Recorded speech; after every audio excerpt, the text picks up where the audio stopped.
Tapi sebenarnya Isra Mi'raj itu ceritanya gimana sih? Yang kita peringati itu apa sih?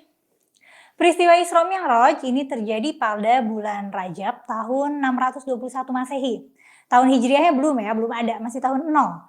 Karena Isra Mi'raj terjadi kira-kira setahun sebelum Nabi hijrah. Yang mana itu sudah masuk di tahun 10 kenabian. Tahun ke-10 Nabi jadi Nabi.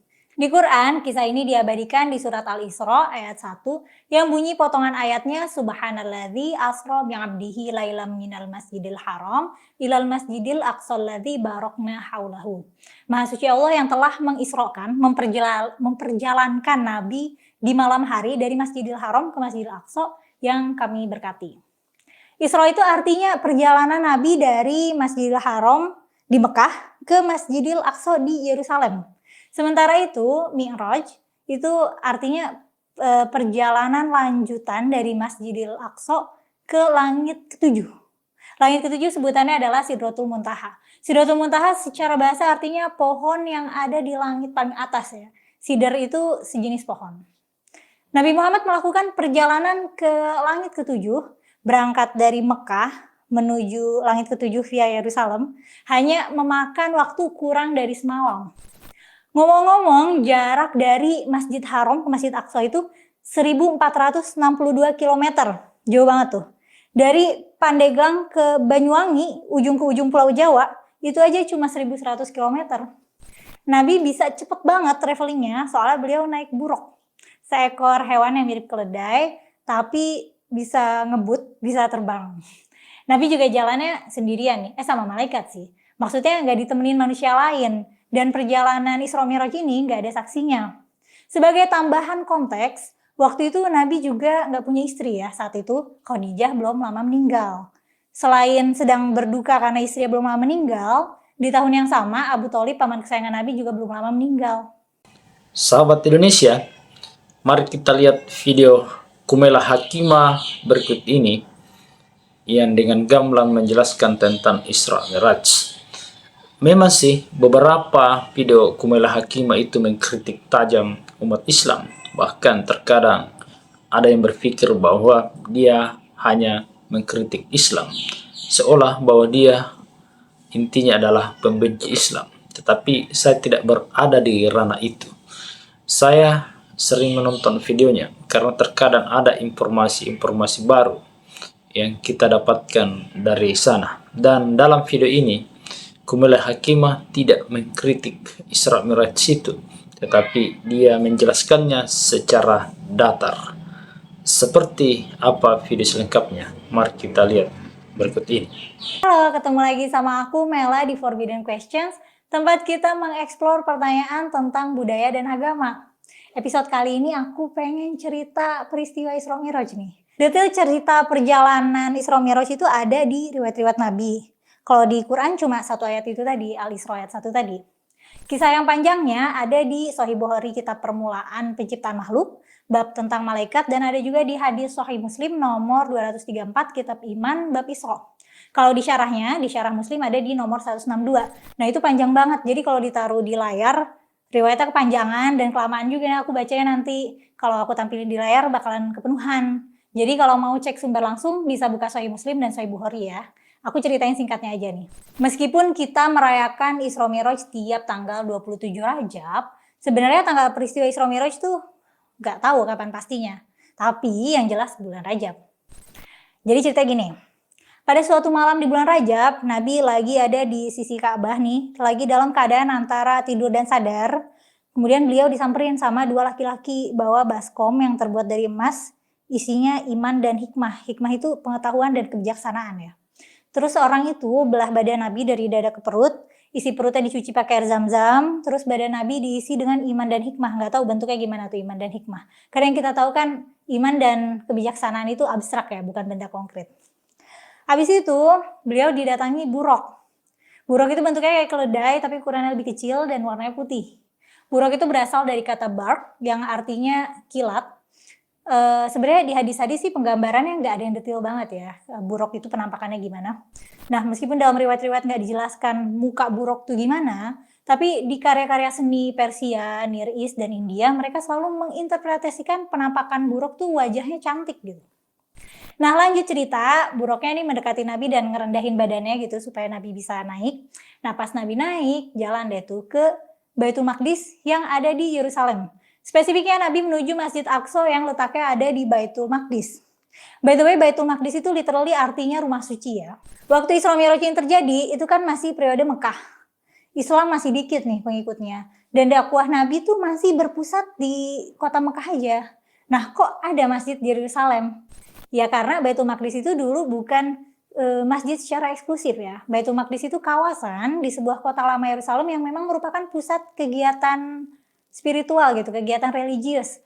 Nah, karena kawasan Baitul Maqdis itu jadi latar kisah banyak nabi agama Abrahamik. Menurut scripture Yahudi, Baitul Maqdis dibangun oleh Nabi Sulaiman. Dan tanahnya yang beli itu Nabi Daud. Nabi Daud itu bapaknya Nabi Sulaiman. Menurut scripture Kristen dan Yahudi juga, Nabi Ibrahim waktu mau ngorbanin anaknya, katanya kejadian di situ. Anak Nabi Ibrahim yang disembelih kalau menurut Kristen itu Ishak, kalau di Quran itu Ismail ya. Dan kawasan Baitul Maqdis ini udah ada ratusan tahun sebelum Masehi, udah lama banget. Udah berapa kali direnovasi, dihancurin, dibangun ulang. Jadi Baitul Maqdis itu emang pusat kegiatan spiritual lintas agama, tapi ya karena lintas agama jadi rentan konflik juga. Dari zaman Bani Israel, Babilonia sampai sekarang, itu tempat pusat spiritual / pusat konflik. Waktu Isra Mi'raj ini terjadi, kiblat arah sholat, masih menghadap Baitul Maqdis. Kiblat pindah ke arah Ka'bah baru setahun 2 tahun kemudian.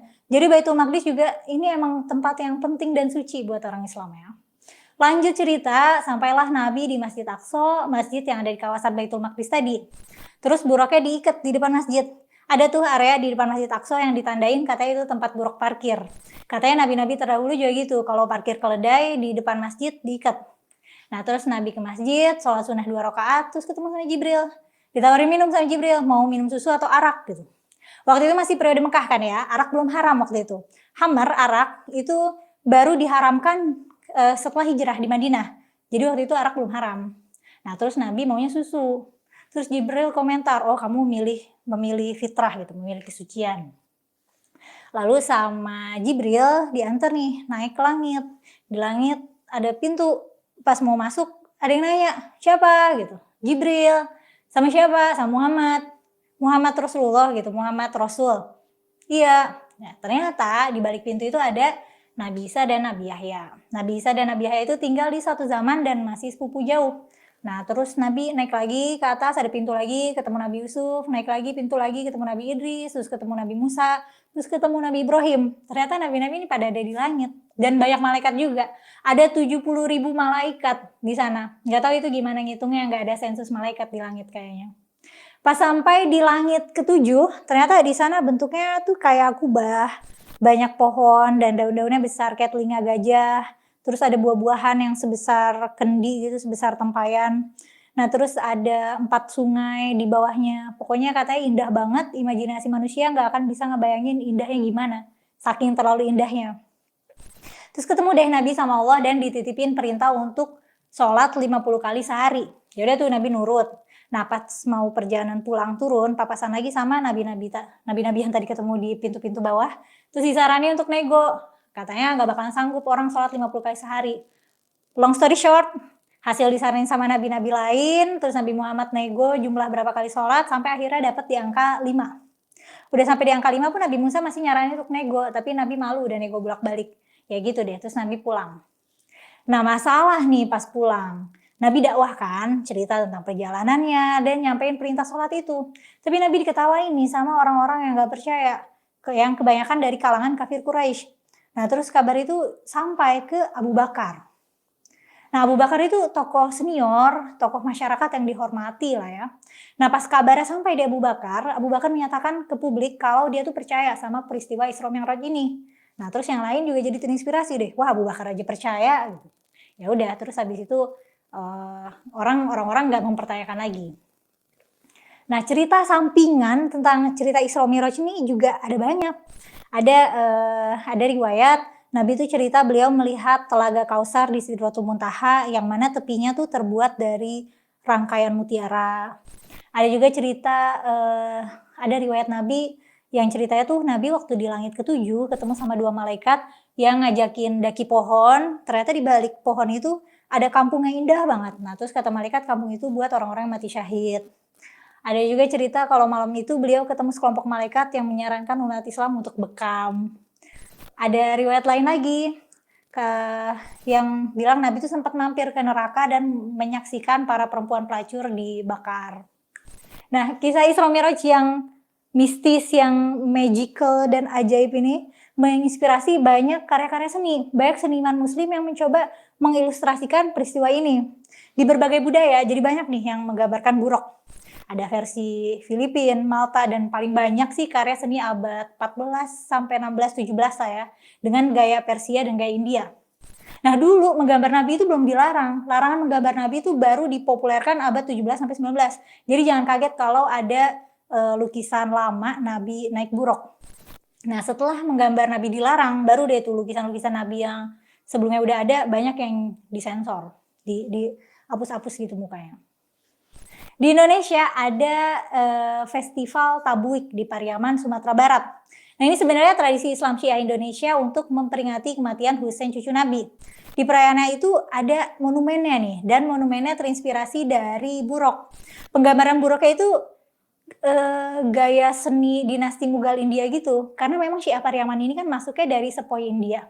Nah penggambaran buruk di Pariaman itu, di Tabuik itu, festival Tabuik, mirip banget sama Dewa Kamadhenu dalam mitologi India. Selain itu karakter buruk dalam kisah Isra Mi'raj nih jadi ada cultural impact-nya juga nih. Ada brand-brand yang pakai nama buruk, kayak ada airlines namanya buruk tuh pesawat buruk, ada jasa ekspedisi, ada kereta cepat di Maroko yang namanya buruk. Nah kalau soal peristiwa Isra Mi'raj itu beneran terjadi atau enggak, ya aku atau siapapun nggak bisa buktiin dan nggak akan bisa buktiin. Tapi ada nih beberapa ulama yang merasionalisasi dengan penjelasan kalau Isra Mi'raj itu cuma kejadiannya secara ruh aja. Jadi jiwa Nabi aja nih yang traveling ke langit. Tapi kalau pakai penjelasan itu berarti nggak mengimani peristiwa Mi'raj ya nggak sih? Lagian emang bisa jiwa kita berkelana. Nanti aku akan bikin episode tentang ruh dan tubuh ya. Kalau diceramah di masjid-masjid pas hari Isra Mi'raj sih biasanya dikasih tahu kalau perayaan Isra Mi'raj itu untuk memperingati turunnya perintah sholat. Ya karena sholat kan bagian disiplin yang penting ya buat orang Islam.